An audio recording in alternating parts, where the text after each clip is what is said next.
And a very good evening to you. Welcome to Politics 101 on a Thursday evening. Quite a day today. The visit by the uh, minister, the Secretary of State of the United States of America to Guyana, the second visit by a Secretary of State of the United States to Guyana. The tongue was, of course, as you know, closed down whenever these dignitaries visit. The tongue these days are closed down, but there were people out there um, welcoming the Secretary of State and reminding him that Guyana is such a nice place as it may look from the outside. So, welcome all of you down to Politics 101. The issue, of course, continues to be the uh, surrounding the minister. Um, People have not bought the settlement. In fact, one of the placards today said that resignation is not resolution. That caught my eye.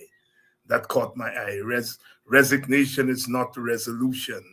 Of course, we called for the resignation of the minister, but many of us felt that that should have been the first thing that should have been done. That the minister should have resigned and allowed the investigations to go on. But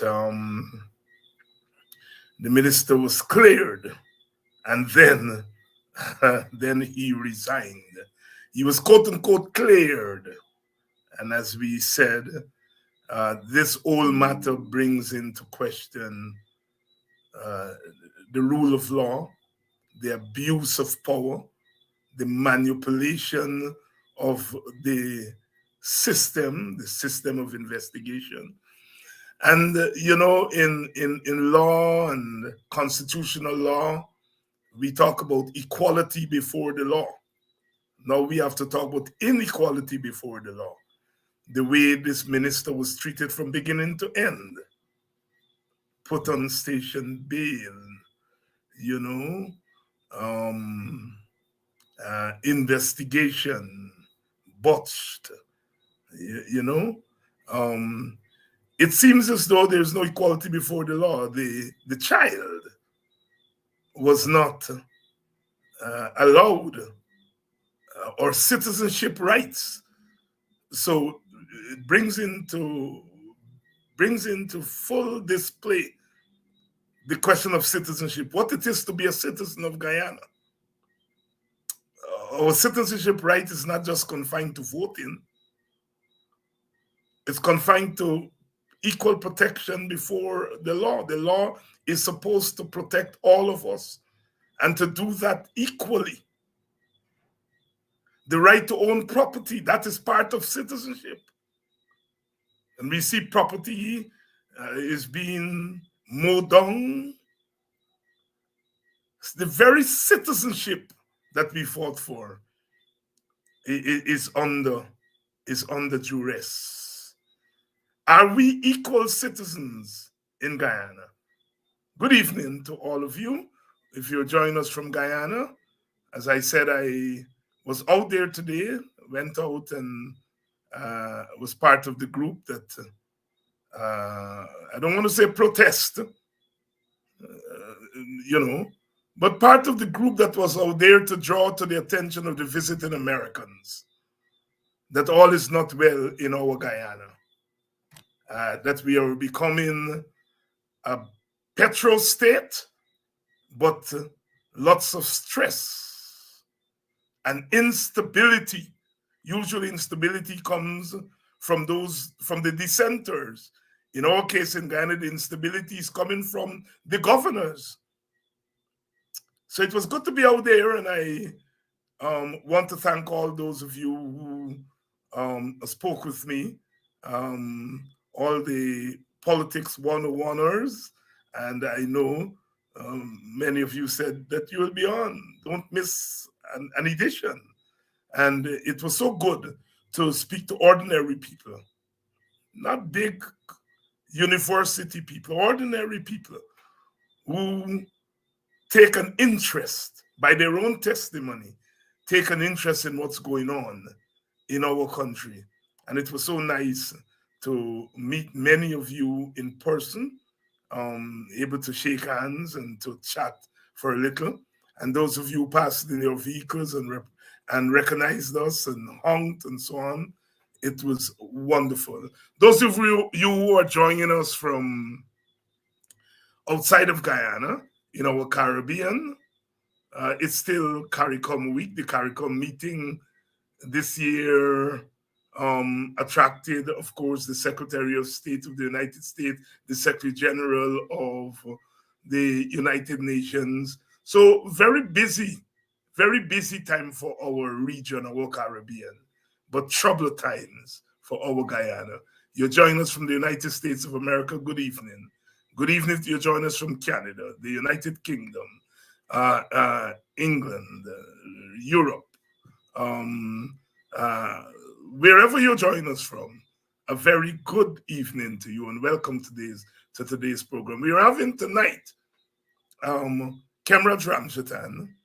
As you know, Khemraj was one of the lawyers attempting to represent the child who made the accusations against the minister. So Khemraj is going to give us a kind of bird's eye view about what went on.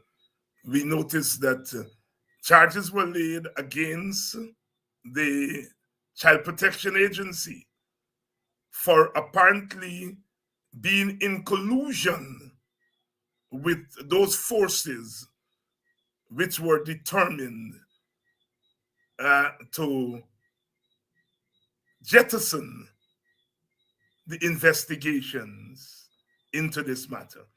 Of course, Khemraj is a lawyer, so we're going to get some legal perspective tonight also.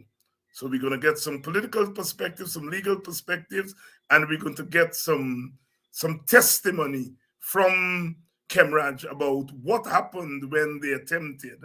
I know attorney at law Todd also attempted to represent the young child at our request.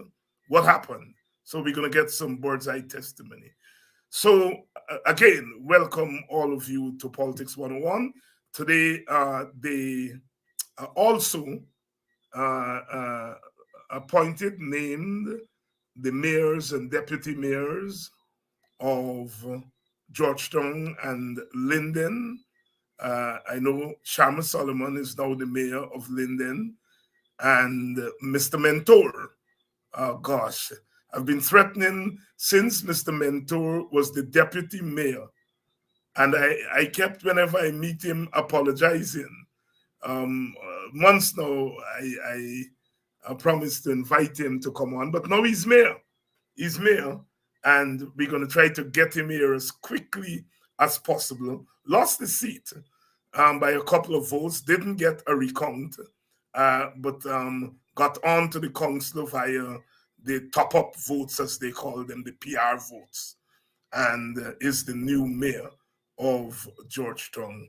I didn't get who the deputy mayor and mayors and so forth, but Sharma Solomon, mayor of Linden, and Mr. Mentor, Alfred Mentor. He played some cricket, I remember, and I think Khemraj remembered too, because Khemraj was a cricket man. I think it was MYO. He's the mayor, the new mayor of Georgetown. So welcome to Politics 101, and let's get rolling. Let's bring on right away Khemraj Ramjattan. Khemraj, good evening. Hi, good evening, Dr. Hines, and I'm glad to be on your show again. Yes, I was a kind of so-called cricketer. Couldn't bat, couldn't bowl, couldn't field, but I used to love the game so much, and felt that one day I'm going to be a big cricketer, but really couldn't. But this mentor, Alfred, was a very good cricketer for DCC.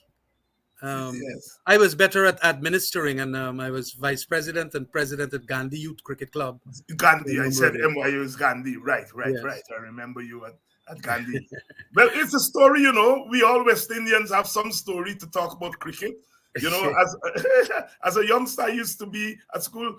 I used to be a commentator. I couldn't get onto the team, and then I was the commentator. I would go wherever the boys are playing, where our school is playing, and I was the commentator. And then later on, you know, in my late 20s, being around the game so much, I eventually got onto the team. You know, the boys used to wake me up any hour of the night to answer cricket questions. Who made so many runs at such and such a time? So we all had some kind of relationship with the game. It shows that the game is more than a game for us West Indians. Khemraj, reflect a little bit on the local government election, because of course your party, like my party, did not participate in the elections, and we saw the elections and what eventually became much more than just an election. Reflect a little bit on the election now that it's over and looking back. Well, as I had said in an earlier program, I am very happy that indeed the local government elections was called, although very unhappy that it took such a long time after that 3 years that it was due. But indeed it was called. And we did not participate because we thought that within that period of time, right up to its calling, that at least the priority issue would have been resolved. And that is two issues: getting the constituencies properly demarcated and delineated, and also this voters list free from the dead people, the people that had gone overseas, and a whole lot of other difficulties and so on that we found with the list. And so we didn't enter into the elections. Strategically, too, local government elections will always be difficult for a third party, knowing that you have two strong um, ethnic forces, as it were, the PPP and the now called APNU, who largely are going to get, even in the constituency, what you call the constituency system, first past the post constituency system, they're going to win one of the two. And also, you're going to have at the PR level too, one of the two winning. And so, even when you go in, you really got to do a big flake off, as it were, as a third party to get councillors. And we also saw it in that context and realized that it might not be in our best interest. But it was basically the delineation of the list, constituencies, and the list. Reflecting on it now, well, fine, it happened, and we will have new mayors, we'll have new councillors in the various NDCs and municipalities. And well, we should be proud of those candidates who won, both PPP, APNU, and even the independents who ran and won. And it is a very important thing that in this kind of atmosphere, in a very polarized system, the independents can bring at least that quality about their councillorship, that can see that the benefits and the needs that are to be dealt with at the municipal local government tier, that yes, indeed, they can put some at least pressure and influence to ensure that their communities benefit. As to the results, knowing very well the huge amount of money that was poured into it by the People's Progressive Party, led by none other than, of course, its General Secretary and Vice President in government, I think it's in the vicinity of more than a couple $1 billion, that the success that they had anticipated, I am certain that they did not anticipate that they were going to do badly in their areas. And as a matter of fact, APNU did not contest in a lot of the NDCs that we know that are PPP strongholds. But they really made an effort to win New Amsterdam, Linden, and Georgetown. And with all the monies they spent in these constituencies, that is the municipality of Linden, Georgetown, and New Amsterdam, it showed that they do not have the support of these people. They lost pretty badly. Not that they lost in the sense that they didn't win seats. They won seats. I think they won 11 seats or 10 seats in Georgetown, and 19 was won by APNU. But they really felt, and I know this because I speak to a lot of the PPP people who are my comrades still. I still have some respect for some of them, much respect for others, and little respect for a few of them. So I spoke to them and they said they are going to do well. Barrett Jack, they want to prove that his generalship or generalismo is going to ensure that they win. But it did not. And I'm glad that in the three constituencies, that is the municipalities of Linden, Georgetown, and New Amsterdam, that did not happen. And so I know that Jagdev especially and the PPP, they are pretty, stunned by the results because they really felt that lots more of their people will turn out. They got lots more PPP supporters in these three constituencies, in these three municipalities, Yes. but it didn't turn out. And as I have been saying on my Burbies programs, as I've been saying in all the other programs with Charles Sugrim, yourself, and even Mark Benchcoff and so on, the people within these constituencies, as all across the country, even within PPP support bases, they hate what is happening. They hate especially the belly politics, whereby the cost of living is so high. They can't buy the goods to ensure that the children and so on can have 2 meals a day. And they tell me about it. And I got family members within some of these communities. And they're telling me how difficult it is. And the other things that we know as politicians a little more is the governance issues, the big corruption, not abiding by the rule of law, especially in the Dharamlal case, and so on. And a number of other big issues that when I ask Burbisians on the Burbies show, please do not turn up. At some point, although you're PPP supporters, you must put the red line to them that you don't come for my vote now that elections is here and I must turn up for you. You haven't turned up for me. The cost of living is still high. Inflation eat out all of the purchasing power from the little income we just get from rice and cotton cane. And even for those self-employed people all across Barbies and so on. And I think they listened. They listened and they did not turn up. And that is what has struck them. And that is why there is serious deliberation now and analysis going on in the PPP. Additionally, I will tell you that even APNU got to be a little concerned about their turn up too, their turnout. But I must say that they tried their best with the little resources that they had. I am aware because a number of them came and asked for, even the independents that ran and so on. And so you know that they were in bad financial shape. And to that extent, knowing that as a disadvantage, they still managed to pull off these three municipalities that got a lot of people. But everybody should be concerned. We have to, as an opposition, ensure that certain strategies are worked out now and start in preparation for the 2025 elections. Major decisions will have to be made. And of course, decisions in connection with a lot of issues, because we know that the people out there are very vexed about what is happening with the country. We had ensured that this country is not going to be starved of monies. That oil agreement that we signed with its imperfections, and I noticed that even Raphael has come out with a book now explaining the circumstances that led to first the negotiation and secondly the conclusion of that and completion of that agreement. And I have said it at the time when we signed that agreement, indeed it is the best economic decision we could have come to.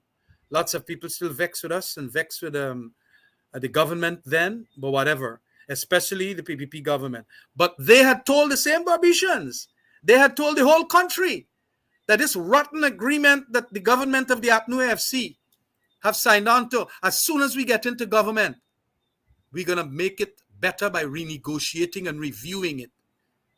They lied to all of them. That must have caused some Barbicians to also vote for them, because they're going to get a renegotiated contract. That was part of their campaign message. That was their manifesto message. And now they said, Jagdev himself, we can't renegotiate. We can't do nothing about it and all of that. And he's even doing worse in relation to the environmental issues that we were very strong on with a champion in the name of Dr. Vincent Adams. He has literally derogated from, and Exxon, it seems, could do what the hell it likes and can get off.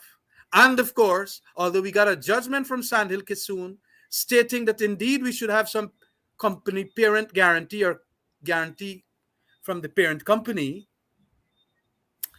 he doesn't want that. He's appealing the decision. So a number of people that were independent thinking, and you got to understand this, David, I think you do. 80% of the black people can always vote for PNC or APNU. 80% of them East Indians can always vote for PPP. It is historically ethnical in that regard. And they can't transcend ethnic gravitations. But there is a 20% who can do that transcendence, as it were. And that is a set of people that has understood the mischief of Jagdeo, especially that 20% from the PPP side. Mm-hmm. And they say, well, we ain't going and vote. But it is even transcending into that other 80%. By for this election, local government elections, me ain't going and vote. What they do? What they do? And you go Port Morant and you ask them what they do. When the flood hit we, all over the Port Morant has be flooded up. And they don't come on time. And then when they come on time, they give one of the big contractor friend the contract, and he just go and do a little pat over or a paste over. And next thing, it broke again. Roads happening to, it's happening to infrastructural works and so on. And the people see who is getting rich within these communities. It is friends, families, favorites, flatterers. Yes, and they effing up the system. So that is what you got. And they said, me and turning up. Me and turning up. And a number of them did not turn up. And that is why from the GCOM now, you got what?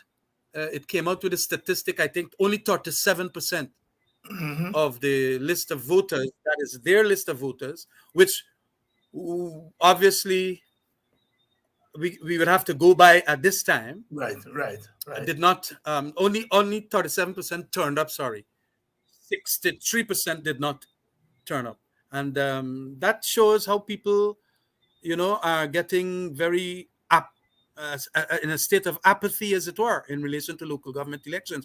And these elections, local government that is so important elections. It also helps in educating young people from these various communities as to how to understand the organization of politics at that front end level. Not only a party level now, but how you're going to administer the affairs of the men in your and women in your community. How you got to budget, how you got to do the garbage collection, how you're going to do the minor infrastructural works, what village taxes you're going to take, how to make that rate and what it is. And then they get to understand the difficulties of how to manage the affairs of men.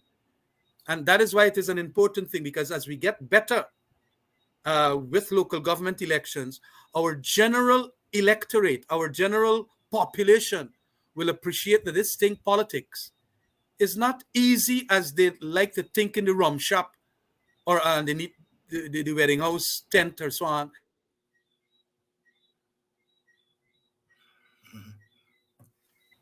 That is something that could be educational for them. And so in that sense, we must have it as regularly as possible. We in the coalition government had it twice. We kept our promises to the people that we will have local government elections. We had it twice. The PPP, and especially the Jagdeo regime, didn't have it after 1994. None. And now, 2.5 years into their government, or 3 years, then they are having the first one. So that's my what you call introspection or retrospection into our local government elections. But it's a lot of work that we have to do, because it also sends the message out to even the Alliance for Change as to what and where the support basis could be, and what are the issues that we have to deal with now that we got to prepare for a 2025 scenario. Yes, leader of the AFC here, Khemraj Ramjattan. Khemraj, your party has opted out of the coalition. My party opted out of the APNU since immediately after the election. Is the AFC still committed to coalition politics and power sharing?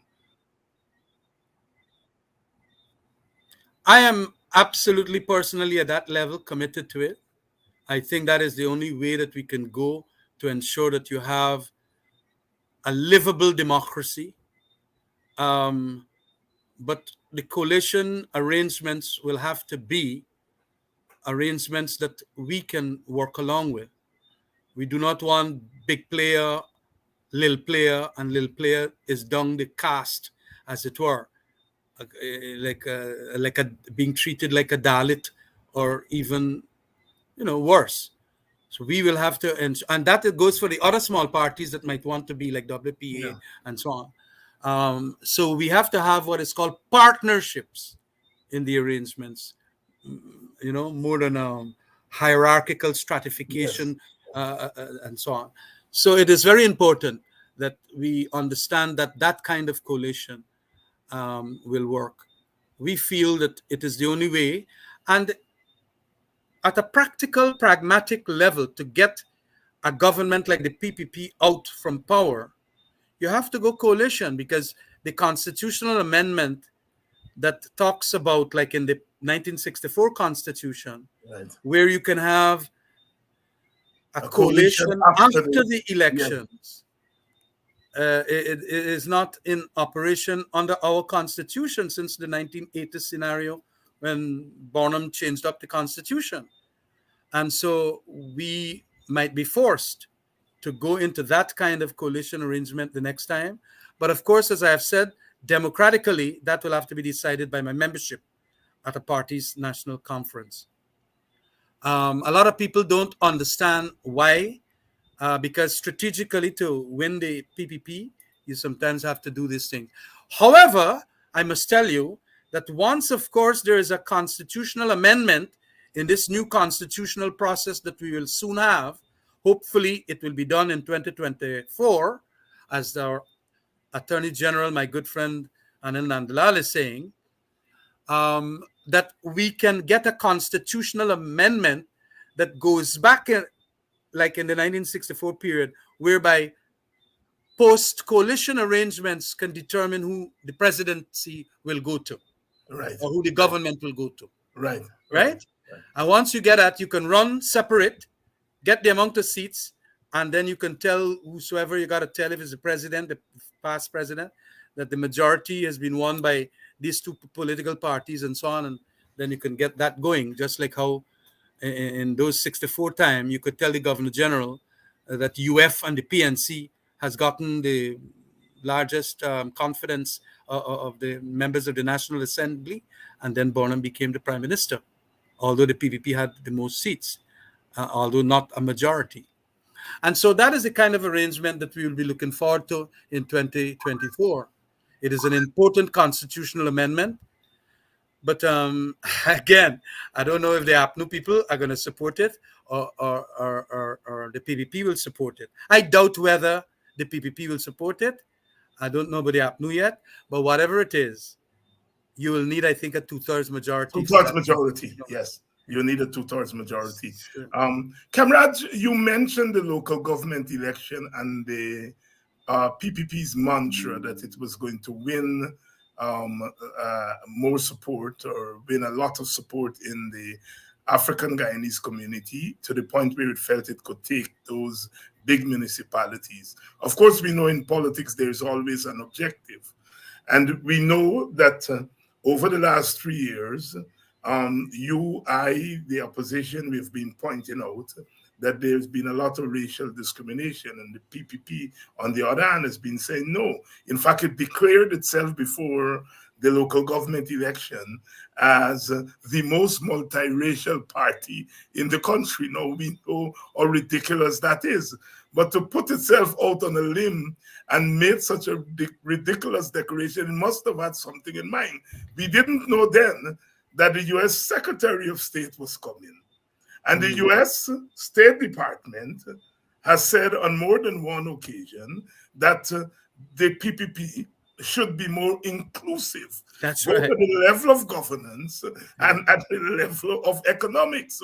Could it be that they were making that big splash in order to preempt the US Secretary of General coming to say, well, look, we just won Georgetown and Linden and so on. We are multiracial. Your criticisms are out of order. Over to you, Khemraj Ramjattan. Oh yes, that is obviously why they strained themselves, as it were. The effort was almost Herculean to win in these areas, so that at least they will have the propaganda to put to Blinken that we won, and that obviously was one of their ultimate purpose. And of course, they want to spend monies in municipalities and NDCs that they have won. Now that the APNU and mentors, now the mayor and so on, I hope that they do not become that vindictive, that indeed the PN APNU has won, the opposition forces have won, and mentor is now the mayor, and look, we're not going to give them any monies and financial support and subventions and contributions for bettering the city. Because if they look bad in the city, if the city looks bad, they will be the ones who are going to be to the detriment, be detrimentally looked at as doing bad. But you know, they wanted also, as you rightly said, to look good, that we multiracial. They know that inside of the PPP, they know that it is a very difficult to get the APNU and then PNC. When I was in there, it was PNC, to get PNC supporters across. It's a very difficult thing in a multi-ethnic society like this. But to fool people that yes, they are multiracial, they're not multiracial. Because if they were multiracial, they should have put on the website all the people who got the fraud relief.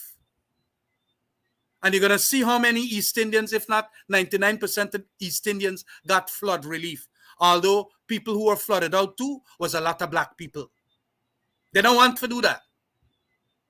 They don't want to also put how many of the fishermen got relief. You would see they got a lot of black fishermen in this country, you know. Just like there's a growing set of inside of the cane sector, the sugar cane sector. Let it put how much of these fishermen, who were given $250,000, $1 million, whatever. Let it put there in the website, if it is 10,000 names, all who got money for the COVID relief. You're going to see how much black people are excluded. That is why they do not want transparency. Because the transparency will be the best evidence of their discrimination. And I put it even worse. The humiliation of the black people in this country. It's a lot of talk. Oh, look, we buy over what a lady named the mayor of Georgetown. We do this, we do that. We get this and we not buy the, we cross them over and so on. So we gonna win them over. So whatever it is, you gonna get you one or two like that. But as you know, one swallow don't make a summer, and they feel that they're gonna get summer after the elections and so on. They ain't get a summer. But you know, Jagdeo believes that he could do and get anything he wants. and he led them into this. And now, what has happened too, if I may tell you, is a lot of the East Indians now are vexed with them because apparently they did see for themselves how under the red t-shirt had a $20,000, literally buying the votes. And a lot of them say, I take your eyes and pass a big East Indian people, no? You gone and you give the black people them red shot and 20,000, 100,000, whatever. You don't give me nothing. You take we vote for granted. Well, we ain't going and vote. That is what they told them. They're going and do what is called what thank you meetings and so on. The people telling them, even at the thank you meetings, they can't get support. This is what thank you for. You gone and give them, but come 2025, you go, want me to vote for you. Yeah. And you might even give them again. Well, it don't work, so. You better make the country run properly. Then we're gonna come out and vote for you. So they are on a big test, the PPP, and so their discrimination is well known by their omission to be transparent. When you don't want to be transparent, then you got something to hide. You're acting stealthily and secretively. Why you want to be secretive about how many is about 5 billion or more monies that we doled out for these fraud relief and this fisherman relief and COVID relief and all the reliefs. As soon as a flood happened, especially in East Coast or the quarantine area, flood relief, because they get plenty money now that the coalition signed on to that agreement, and the agreement is now bringing in benefits, almost 3.5 billion US dollars they have now collected. That's a lot of money, far more than sugar, rice, gold, and bauxite make a year the oil is bringing in. And so they don't know what to do, but on good, prudent economics, no, they know to discriminate. And that is why I am pleading with the agriculture minister, put it on your website, all who get flood relief. And then you're going to see, even if there are some black names there, you're going to see that, let's say they had a whole set of cattle that died or rice fields that get flooded out, they get far less than the equivalent of an East Indian brother. And they humiliate. I mean, this is the same government that dismantled all them black people house all over the place. And they're going to say that what? They are multiracial? God damn it. So, and the public servants and so on that they mistreat and all kind of thing. Khemraj Ramjattan here tonight, giving his take on the PPP's pitch to impress the United States, which had called on them to be more inclusive. Directly so. Khemraj, the U.S. Secretary of State came today. I think by now he must have left. And he had meetings and so forth. What's the significance of that visit against the backdrop of the Secretary of State then in 2020, the U.S. Secretary of State getting directly involved in the 2020 elections before the results were announced, formally announced, imposing sanctions on one actor, really clearly getting the US involved. And then that Secretary of State came here 2 or 3 weeks after that election. You're a lawmaker.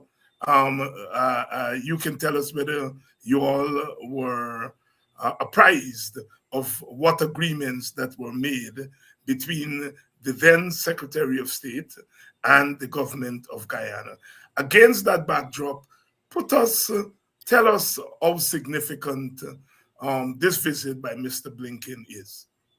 No, it is very significant, and I'm very happy as a Guyanese and as a Guyanese politician and member of parliament that he attended to our territory in just, although he just spent a short time, it is significant for the fact of his attendance here in Guyana. Guyana, of course, is making the rounds internationally because we have now become an oil producer that is big enough to shake up a lot of places. And even OPEC is recognizing Guyana because of that oil agreement signed by the coalition government, and the fact that so much, hundreds of thousands of barrels are being produced per day. And in another 3 years, we can even reach 1 million barrel per day mark. And I believe that because of our positioning in South America, next to Venezuela, next to big Brazil, and all of that, we are going to be placed, our destiny, that is going to be even more closely tethered to the America. It has always been very close. And we have seen it from since pre-independence days and all of that. As a matter of fact, they had a lot of damning things against my mentor, Dr. Jagan, and in my view, they threw him out of government and all of that. But in 92, they kind of mitigated by putting him, or at least ensuring that he got back in. But they're also concerned in a high-stakes territory as Guyana, namely because of the oil, and oil has its significance. Remember, America has got forever permanent interests. It doesn't necessarily got permanent friends. And the oil in Guyana is what is going to make America get plenty interest here. And to that extent, we got to appreciate that if they want to have Guyana as a partner, they must also want the added attributes outside of the oil interest. And that is what they call democracy. And democracy for them means not only free and fair elections, it also means good governance, the rule of law, the respect of human rights for virtual complainants, like that girl inside Dharamlal's alleged rape and sodomy and all of that. So it is important that they would want to see us grow as a... And you know, the other big thing about us is that our population, diaspora population, is so big in America. We got approximately 600,000 Guyanese living in America, or people of Guyanese parentage. You know, it is very, very important too that the American society understands a big role that they have to play in this country. Remittances last year was more than 100 million US dollars. I think it's far more than that comes from the diaspora from America. It's a big set of monies. It has been the monies that has kept the Guyanese prior to this oil agreement managing to survive. Of course, things are very difficult in America now. I don't think we're going to get this the large amounts that we used to have. But all of that means that there is this nexus, navel string kind of connection of America and Guyana. Guyanese play a big role in certain Senate seats for the New York Congress and for the New York politics. I think Guyanese, you know, get some of these guys voted in, and they want, when they do that as a return, see what Guyana's government is doing to Guyanese. Right. I know Hakeem Jeffries was very instrumental in making some statements too about discrimination in Guyana, and there have been other congressmen and women who have done that. We speak English as the only South American country that speaks English. Our system is patterned more or less along the Westminster system, but it has a combination now of presidentialism that is similar in the Constitution of USA. As a matter of fact, when we did that 2-term limit to a presidency by saying 2 terms and no more, I was part of that PPP then. We made sure that it was patterned after the American system. That is why I am so vexed about what Barajagde was doing. He has bypassed that system and put himself as president de facto. Of course, Irfan is de jure the president, but the de facto man, he talks on oil, he talks on this, he talks on everything. Every week he got public interview with the press and so on. He runs this country literally. And what he is doing there is bypassing the provision that says 2 term and no more, and also the conventions around that 2 term limit, where as soon as you serve your 2 term, you come off the scene. You let the other person have the say and become, the general, as it were. But he wants to be the general and another person the president, and literally cut the man's throat. And that is what's happening. I don't know how the dignity of Irfan Ali is being affected by it all, but it's absolutely an interference from Jagdeo, knowing very well that the Constitution said 2 terms and no more. So coming back to the point, we pattern ourselves, even with this amendment to our Constitution about presidentialism, we pattern it after America too. And so there's so many things in consonance and very, patterned after the Americans, our politics, our economy. We want a rule of law society, but we want a market economy and so on. And that is why America find it very significant now to send its Secretary of State to talk to us. The oil being, of course, the most important, but also the politics and the warning this government. Little by little, you could see them nudging them. Get your act together. Yes. Understand the conventions of the Constitution. Get Right. a minister who has serious allegations have been made against. Get him out from there. I am certain that there might have been some behind the scenes work. And I'm glad for it.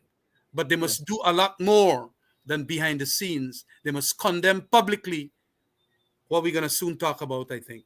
Yes. And one of the things about today's visit, I'm hearing unofficially that there was a meeting with the leader of the opposition. And if that is true, then that also is very, very significant.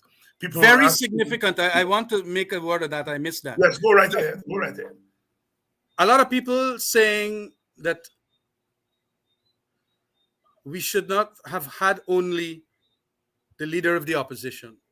Mm-hmm. But the Americans, in relation to a visit like this, set the agenda. Yeah. And I want us not to start quarreling amongst ourselves within the opposition. Yeah. If the leader of the opposition was invited, the leader of the opposition must go.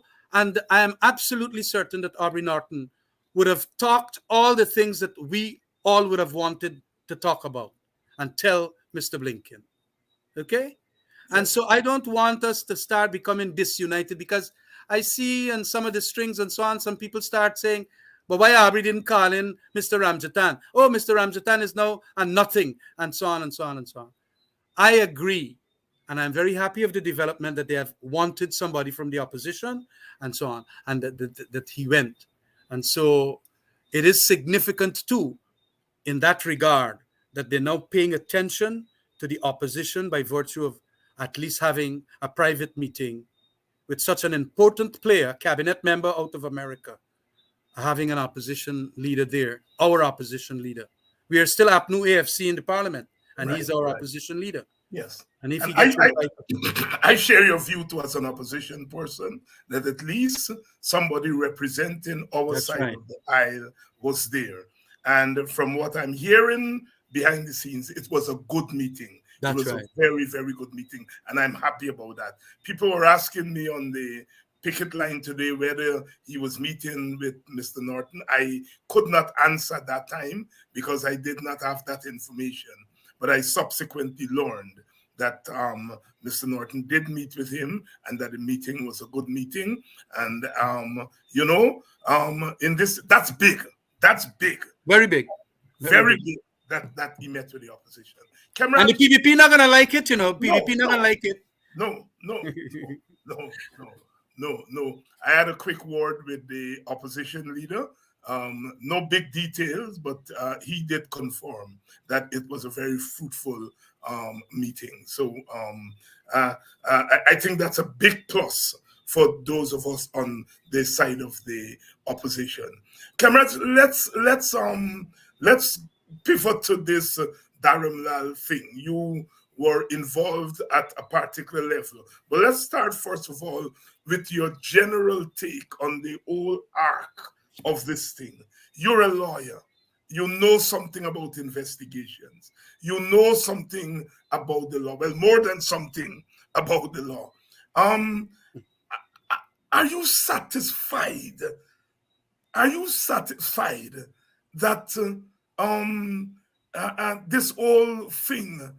Are you satisfied that the system worked? No, no, no. I've already again made mention. It was the probably the event that saw the destruction of those state institutions dealing with sexual offenses. You got to understand, David, that in 2010, a most modern piece of legislation was passed in this country to deal with young people who are sexually abused, and also in relation to all victims of sexual offenses. A special regime was created for young people who are vulnerable, who we know have tremendous problems, shyness, and they don't want to talk their story. They're so distraught. They're so psychologically distressed, and the mental health goes quickly. And so you cannot have what we call the hard-hitting policemen taking statements from them. And so they created protocols for child advocate agencies, and they created certain protocols around which you got to do investigation. We even changed the law, which previously had required that you had to get corroboration. The child must be sworn, and so on. Unsworn evidence in a court of law now could convict somebody. You don't need corroboration from some other source that indeed the child was sexually molested and abused and sodomized and raped and all of that, or groomed, and even that. And almost all of those offenses are alleged here by the girl, first of all, in her social media account, which was carried since the June 16th, as to what happened in December. And then later on, in two statements that I now know, because somebody gave me the statements from the ministry there, as to what and what she said happened to her after she was taken into protective custody. The very two early statements that she gave, right up to, I think, 2020, the 20th of June, right? And these things clearly are cogent, compelling evidence upon which you can lay a charge against Dharamlal for all these things. If I was a prosecutor and was asked to advise on a file that got statements to this effect, charge him. You got now nothing more. And more than just that, based on that kind of thing that I have seen now in that girl's statement, hush money was paid to the parents. The scene of the crime was altered. All of that. And you want to tell me that you still didn't have a case? You wait with her for a further 6 days. And what is of tremendous importance and significance is that I was asked by the mom to go and check on her on the 21st of June. Right. She asked me on the 20th at a nighttime call that she made to me. Apparently, she heard about the Tyan Thomas case. Remember that Amerindian boy that had burnt and so on? So Yes. they feel that, Ramjattan is a pretty good lawyer or whatever. So she gave me a call, and I said, all right, I will go. Morning time, I landed there. And do you know, they start telling me, these officials at the ministry building in Commoner Street there, they start telling me a whole set of things about I can't. It is not part of the protocol that they could allow the mother to bring in a private independent lawyer and so on. I said, but what's going on? If the entire concept of in the best interest of the child is at play here, and the mother wants, and the child, I understand, wants a lawyer, why are you denying me? I want to see the girl. They said the girl is not there. She dead somewhere at Blossom, some other place. I said, well, okay, could I be permitted because it's y'all are in charge here? I can go to Blossom.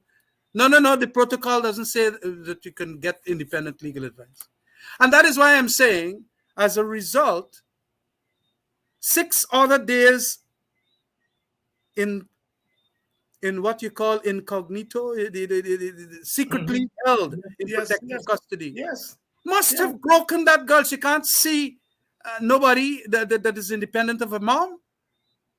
And even her mom, she couldn't see because they got her there.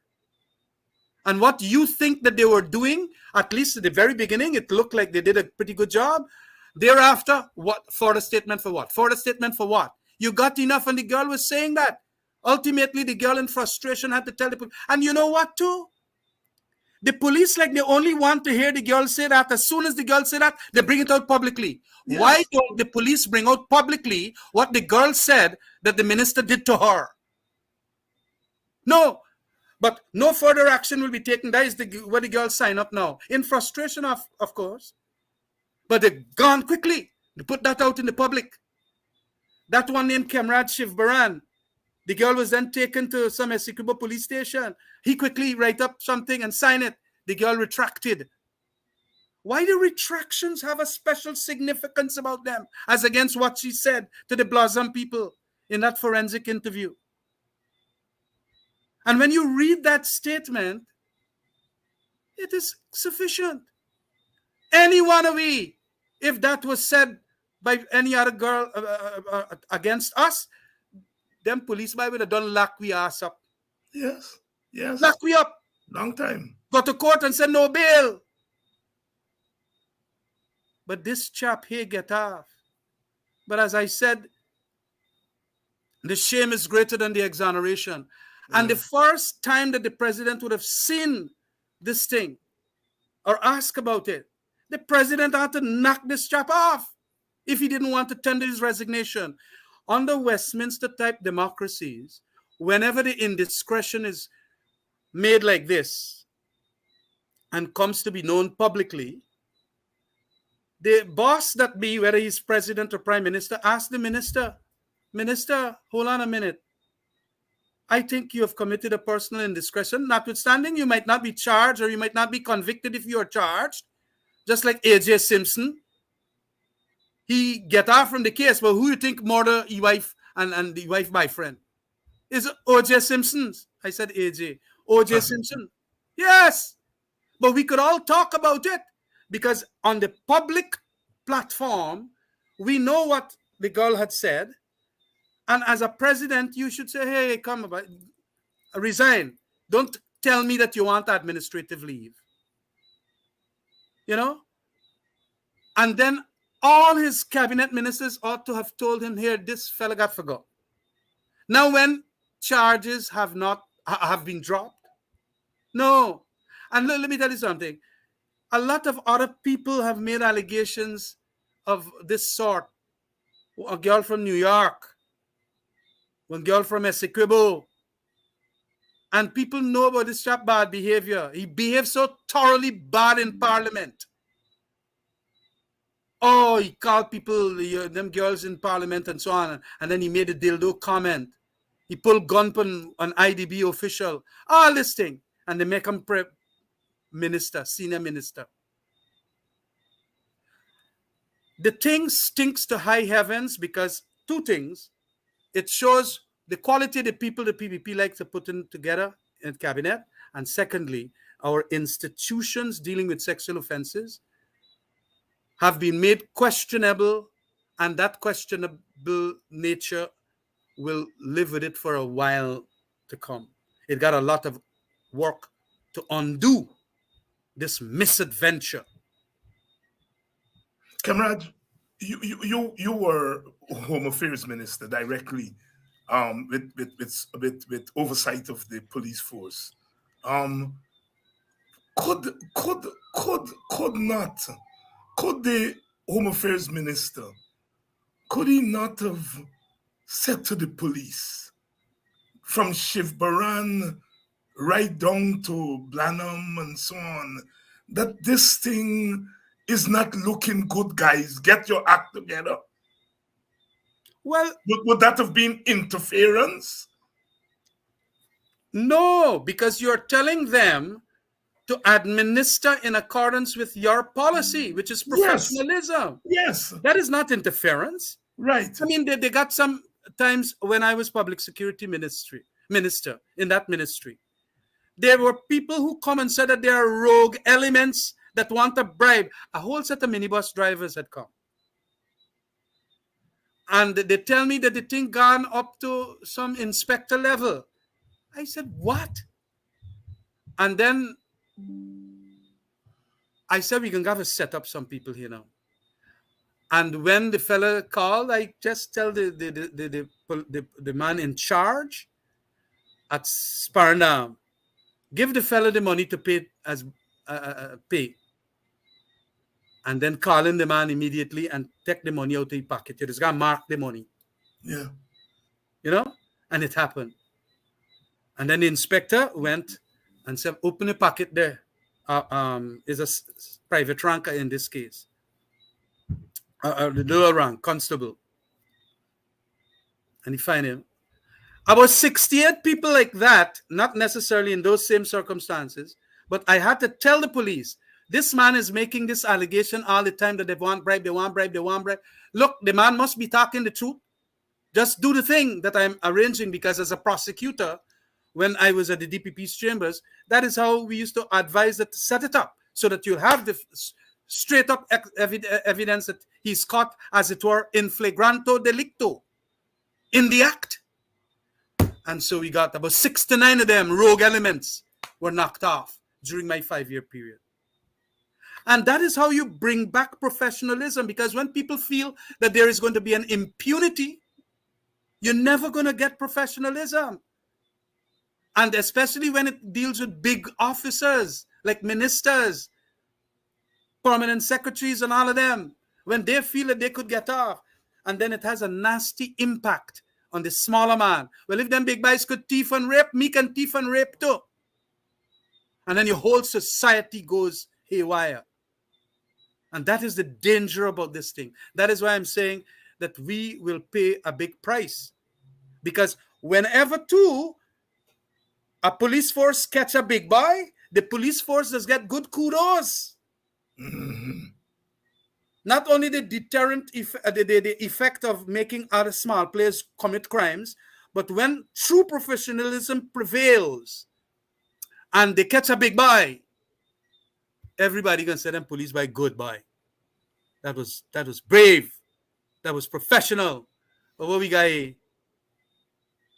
So it will dampen spirits all across. It is going to make people vindicate their sentiments that the police force has not professionalized, and a whole host of things. It will also vindicate their sentiments about the new Sexual Offences Act, new regime in relation to child protection officers and so on, like it in walking, and especially in the context of denying the child access to her lawyer. That is terrible.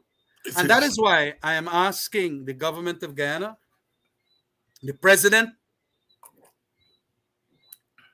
commit to an international body of experts from the United Nations Child Commission and the UNICEF people to come in here to investigate what transpired here that could have led to the breakdown of that girl. And so resignation of the government minister, in this case, the subject minister, is not a resolution. It's not. That is a good statement made by one of your or by you when you made it just now. I even made a note of it. Lovely Yes. statement. Yeah, Resignation is not resolution. it's not resolution. I saw it on one of the placards today. Oh, You that were is out there. excellent. Right. That Yes, was yes, bright. That was yes, smart. yes. It caught. And so we have to go and further find out. Whenever big incidents like this happen, you need a commission of inquiry. Yeah, Always must have it. It helps us to understand the lessons of that event and what should be some recommendations to remedy the situation so that in future it will not be occurring. So I hope that that will be done. But I yes. believe that we have to press on and then get people forcing the president into a commission of inquiry of that sort. And of course, there's talk, Khemraj, about bringing a personal charge and civil proceedings. But some people are pointing out that all those things will go back to the DPP and wouldn't go anyway. Your thoughts on that? Well, look, I have given it some thought, and from my experience as a lawyer and my learning, the fact that the girl has made that statement that no further police action might ground non prosecution. But when the file was sent back for further investigation, uh, you see, Yeah, DPP yeah, could be judicially reviewed. A DPP's decision could be judicially reviewed, right. right? So even if she sent it back for further investigation, the reasons why and why send it back when you had sufficient evidence, and Yeah. it could bring out a lot of And difficult that's what I want to situations. ask you. I know as a lawyer, you all have your ways of learning things. Do you like have a sense of the file that she sent back? What what were her concerns when she Well, I sent hope that? that there were genuine concerns, like Yeah. probably, Uh-huh. yeah, yeah. I hope that there were genuine concerns. That is why she sent it back. Because each day that the child is in protective custody, a prosecutor and even a DPP official who is part of that new regime too, they know the psychological stress that girl is going through. They will have to know that indeed that will be increased by further protective custody of the child. And Yes. they on so it is you got to get some good grounds. I don't know if she wanted to verify now other offenses like the hush money offense and so on, and probably that is why. But at the level of whether it is rape or not, it is my legal opinion that it quantified that there was quantifiable evidence there, cogent and compelling. Yeah. You know, Paul Slaughter reminded me on this show that a young lady, a young girl from my village, Buxton, um, had alleged that she was raped, and the police conducted an interview with her in the presence of the alleged rapist. And the young girl went home and committed suicide. That's right. All Yeah. of that is in that new regime. You Yeah. can't do it like that because the Right. pressures we now know, and that is why that modern piece of legislation. When you go and you read the speeches, man, of Anil Nandalal, Priya Manik Chan, Frank Anthony, them boys was that rich man. How brilliant a piece of legislation we have to look after the victim. All the cross examiners like, and they pointed out to me like Ramjattan and them over there. Can't do certain things now. Can't make certain submissions. Like we have to have corroboration and so on and so on and so on. I said no. I agree with it. Mhm. I agree with totally with it because I know how the advantages is taken and how especially big boys, especially when they know the police, what can happen. And so I was very proud, and that is why we had Sarah Punalal speak on it, our MP at that stage, and she's totally supported it. And we had other bills that night, I think, and I didn't speak on it, but we supported. We all voted for it Yeah. Yeah. because it was a proud moment for me. Because Yeah. even in the PPP, I had said that yes, we have to have new sexual offences regime and so on. And I was happy that indeed it was laid by Priya Manik Chan, who was also a member associated with me in her legal practice initially. Right, right, right, right, right, right. So I was very, very proud. But all have come to naught in this case. In this case, in this case, Zero or minus. in this And it's case, a in this shame case. and a disgrace. Shame and disgrace, share and disgrace, and only conforms what some of us believe, that this is turning out to be a rogue government, a rogue government.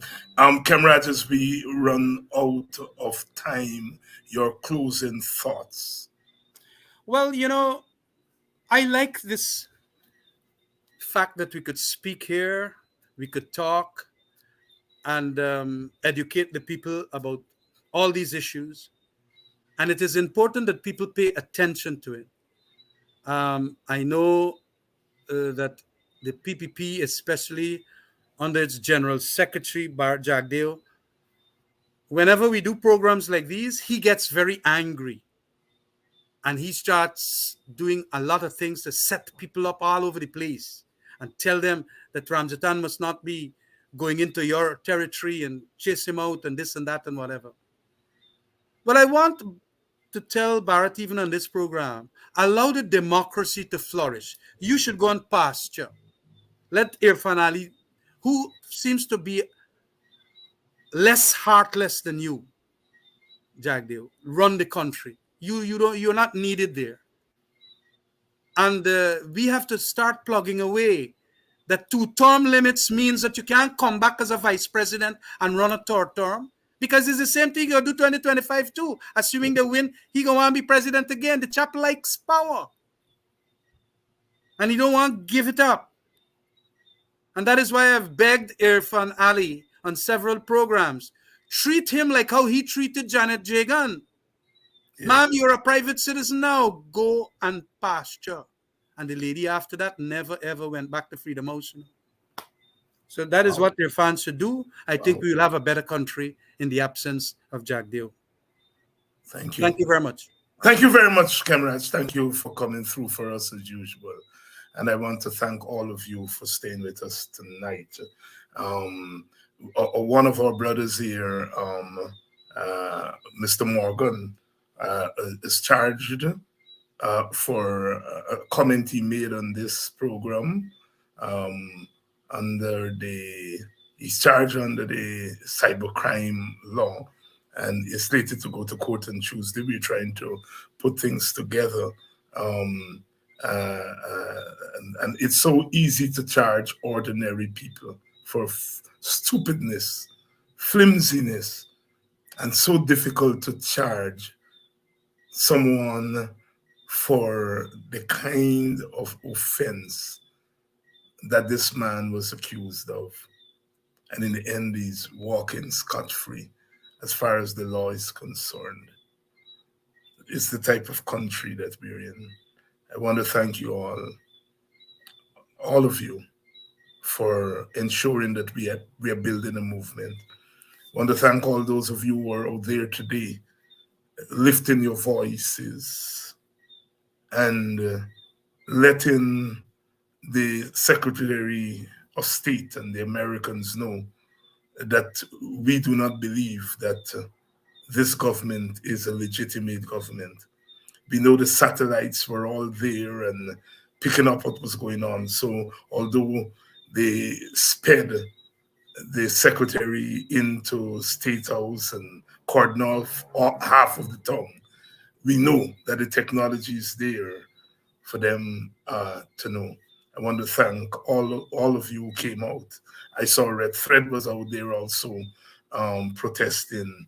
I want to, of course, thank them for letting their voices be heard from their own perspective.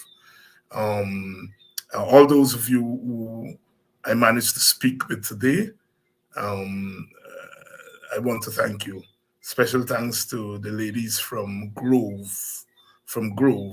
who were there, and all the others. The women led that protest today, led that demonstration today. I don't want to just say it's a protest because it sounds like we were protesting against the Secretary General. No, it was a demonstration to let the Secretary of State know that he was sitting there with a government which just condoned a heinous act by one of its own and manipulated the rule of law, manipulated the system so that that person could get off.